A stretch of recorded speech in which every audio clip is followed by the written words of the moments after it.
Bhaktya tvananyaya shakya ahamevam vidhorjuna jnatum drashtum cha tatvena praveshtum cha parantapa. But by the single-minded devotion can I of this form be known and seen in reality and also entered into, O Parantapa. Now, this is extremely encouraging for developing devotion to God. There is no other way but single-pointed devotion to the Supreme. That's the only way. And if one can inculcate that kind of devotion, if one can become that kind of single-pointed, focused devotee, then what grace! Jnatum drashtum cha tatvena praveshtum cha.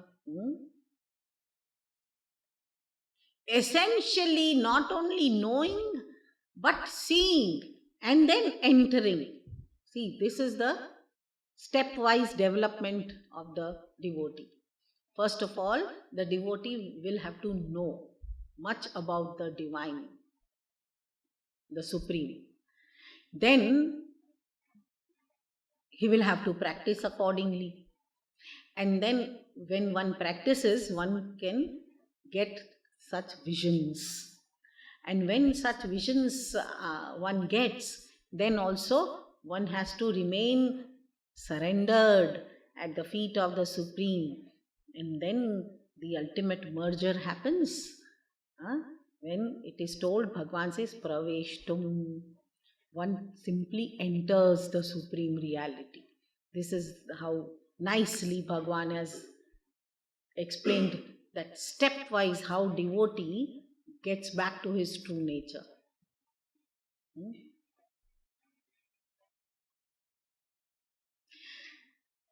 We have forgotten our true self. So coming back to our true self also will go stepwise only. It cannot be a sudden happening, no? So one's target should be to be completely devoted, single-pointedly, ananya bhakti. Ananya, one without a second. Supreme has no, already explained by Arjuna, that you are beyond comparison. So Supreme has no similar to be compared with. So that is Ananya Bhakti. One without a second. Matchless.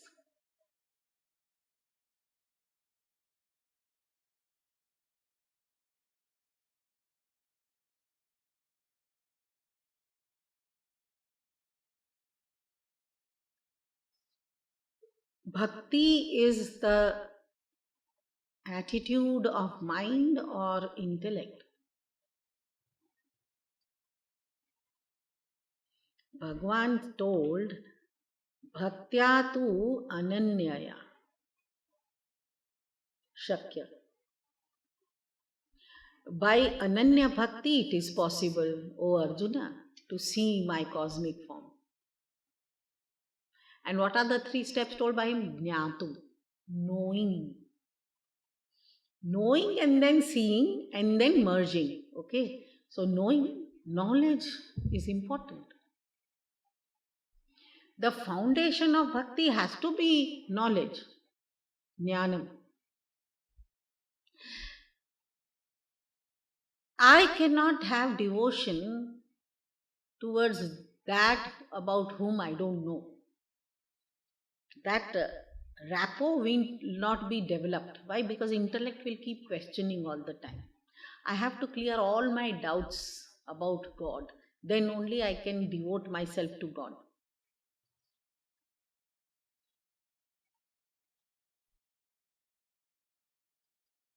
This shanka, doubt, doubt in one's mind disintegrates the personality. Don't you think so? Suppose one doubt enters your head, that I'm sitting here all right, but will I be able to get up?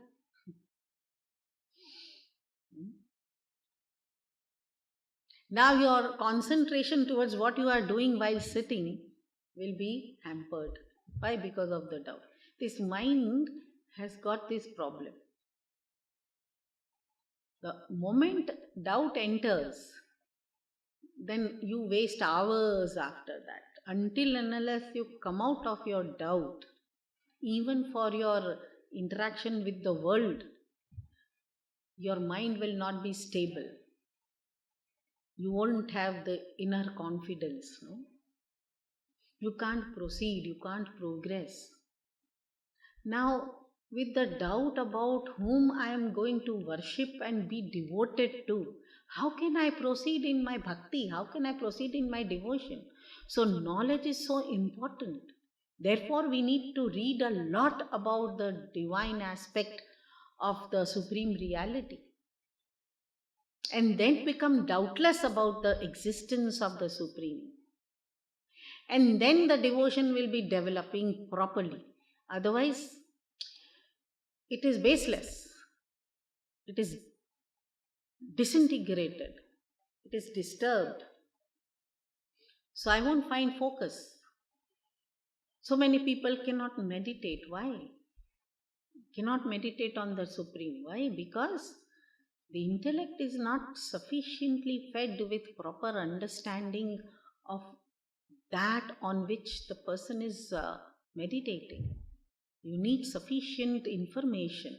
You need to understand sufficiently after getting the information. If the understanding is not proper of towards whom you are proceeding, how can you proceed? So therefore Bhagavan has told Jnatum and then Drashtum.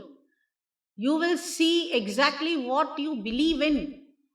Nothing more than that. You can't see beyond it because you don't believe in it. And your belief is developed only on the basis of your intellectual understanding.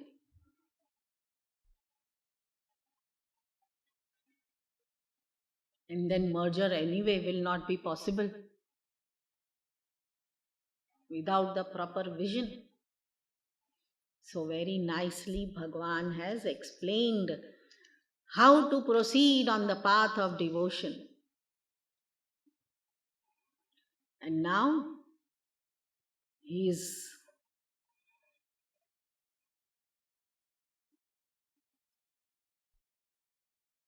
summarizing the method so that one can get into the next chapter with the help of this summary, the conclusion of the 11th chapter.